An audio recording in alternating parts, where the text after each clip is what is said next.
Questions again, you can ask him or you can ask me. Yeah, again, like ask questions. Ask questions. Yeah. So again, if you have something you say, this, whatever you have a question about, again, I'd be more than happy to answer your questions for you. So again, the demonstration today is going to be, we're talking about fire extinguishers, and we're talking about different fire situations. Where we classify fires in the fire service is we classify our class A fire, which is ordinary combustible. Be paper and wood products. Class B fire is a flammable liquid fire, so it can be grease, it can be kerosene, it can be diesel fuel. Again, your common household flammable liquids.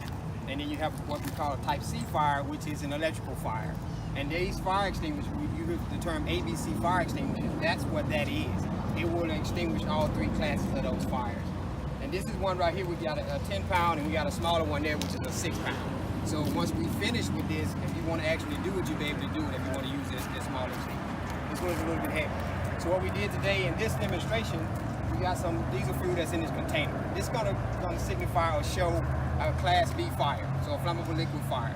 So we put this fuel in this container, and then we're gonna actually set it on fire. And then I will actually demonstrate how to put out this fire. So a lot of times we always tell people to make sure you have a fire extinguisher at home. If you don't have one, make sure you purchase one, because again, it can actually save a lot of save your life and save your property.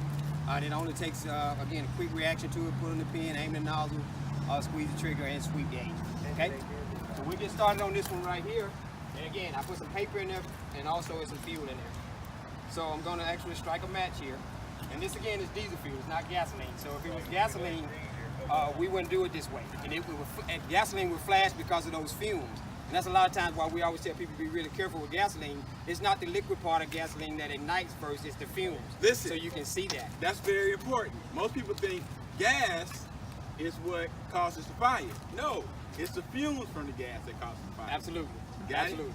Okay. That's why if you ever pour something, you like burning something in the yard and you pour gas and you start walking away and the actual humidity is low, them fumes stay low and you see that stuff flashing, you take off running, and that's because of that, because those fumes are going to follow that low humidity. And the other thing he showed me one time was candles. Did you know you could light a candle, you could put it out, and you could light it again from up top, because it's the gases that's coming off that's truly what keeps there's a space in between the candle, Right. between the fire. Again, I'm going to ignite the paper, get it Far going down good. in there he is. And so again, this is diesel fuel, and the reason I'm doing that. So again, just be mindful of gasoline wouldn't do this. If that was gasoline, it would ignite on me, I got burned real bad. So again, the paper is burning, and you can actually see the difference in the color. You can't see it real well now, Yeah, if y'all but wanna just get right close over the real top quick, of the y'all barrel, can shoot you up can real actually quick see and- the white fumes coming off the paper. That's the white ash or the white byproducts of the paper. See how the actual smoke is more whitish gray? That's an ash product. That's paper. And what's going to happen as you see the actual fumes, once you see the black smoke start to come in, you back up a little bit because it's going to start to get hot. But watch it when the black smoke start to come up, you're going to see it change. It's going to actually change, and then the actual diesel. See, it's still not the actual fumes. The fuel is not burning at this point. Now, see the color of the smoke how it changed just a little bit, not a lot, but it's changing. See the color of it is getting a lot, it's denser. Now it's getting ready to back. So kind of back up now, because again, once it gets to that process, it don't take it long to actually ignite up. So see the smoke is changing color. It went from the white color, now it's getting a darker color where it's getting more black, and again, that indicates a flammable fuel there. And then you can see it changing. Now you can tell, you can see the smoke right on top of the flame, that black smoke coming off. It's still just burning on this side of the surface of the fuel. It's going to start, that fuel is going to start to move. As that fuel moves, it's moving those hot gases, the hot fuel around, and then it's going to actually ignite across the entire surface of that fuel. And again, that's the top part of it, not the actual liquid part. So again, you can see the actual smoke as it's changing color, and it's still not, it's just burning on this side. It still hasn't moved all the way across that fuel yet. I know you can't hear it well from back there, but you can hear that fuel starting to sizzle. And it's starting to bubble. It's just like you put a boiling water on the stove and it starts to boil. That's what it's doing now. Yeah, I can hear it. You can hear it. Hear it. Now it's starting to sizzle. Now,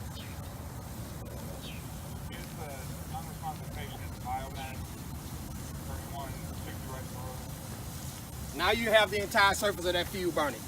The entire surface of that flammable fuel burning. Okay? And you can hear it. Thank you, sir. All right, so again, you got a cooking fire. This is going to simulate a cooking fire in the kitchen. One of the big things, again, is really be mindful of having a fire extinguisher. make sure, a lot of people tend not to mount them on the wall. So at home, make sure you mount them on the wall so that close to exit. So if I have going out my garage door, mount the fire extinguisher right there. So if it's in the bedroom, mount it right by the door. So that way it's going to remind you, I got a fire. Here's the first aid for the fire extinguisher.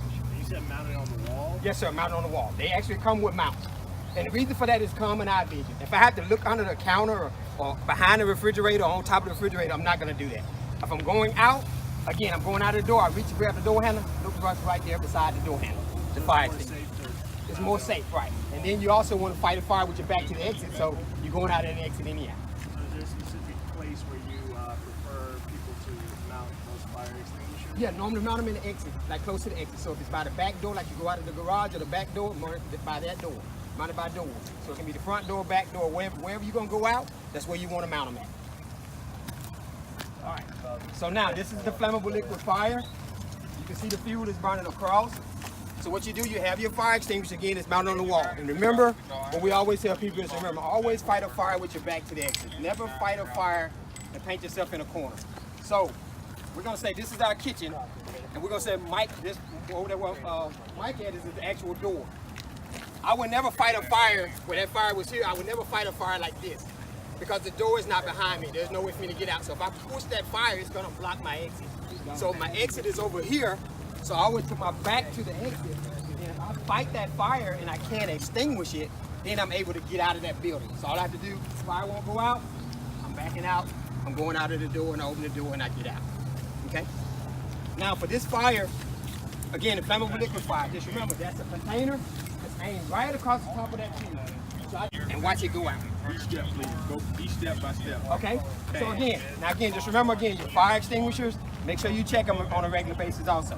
So for these ones, they have these seals. But the acronym is actually PASS. Pull the pin. Don't worry about where it goes. Aim the nozzle.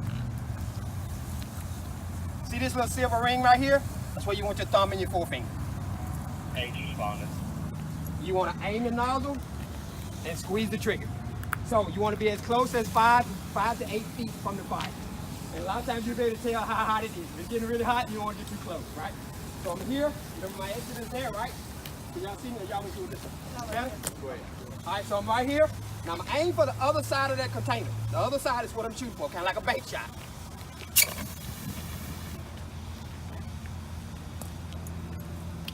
Out, right? But you can hear that flammable liquids in that container still boiling. So always remember when you're fighting a fire like that, always wait a few minutes. Don't ever just back out, because a lot of times flammable liquids, they will reignite. This one didn't, but watch what happens now. Watch what happens now. Those liquids are hot. Watch the actual match what it takes to actually get it to ignite again. Watch this. See it? Almost instantaneous. Almost instantaneous. You got a fire. It's not going through all that process where it got to build up heat. It's already has the heat. Okay? All 4 steps again, please. Okay. Oh, yes, sir. All right, so again, we got a fire. And a lot of times, again, we were talking about a house fire, but a lot of times outside, again, you see how it's kind of shift on it. But again, we still going to use it as an inside fire. So again,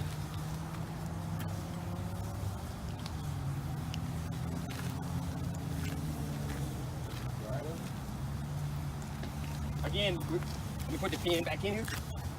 And that way we can actually do it. We're gonna pull the pin right where it goes. Again, aim the nozzle. Again, remember, put your fingers on the silver ring right there. That's where you want it to control it. Aim for the other side. Squeeze and sweep. And just remember also, just say this fire was the size of that container, that big container over there. You see how wide that is? Always remember, you can go across the entire surface of the fire. Because this is small, it doesn't take as much. But if it was a bigger container, just make sure, again, you get that whole sweep across the entire surface of that fire. And that's going to make it go out. Because if you stay right in the middle, it's going to separate. Now you got 2 different fires. Okay?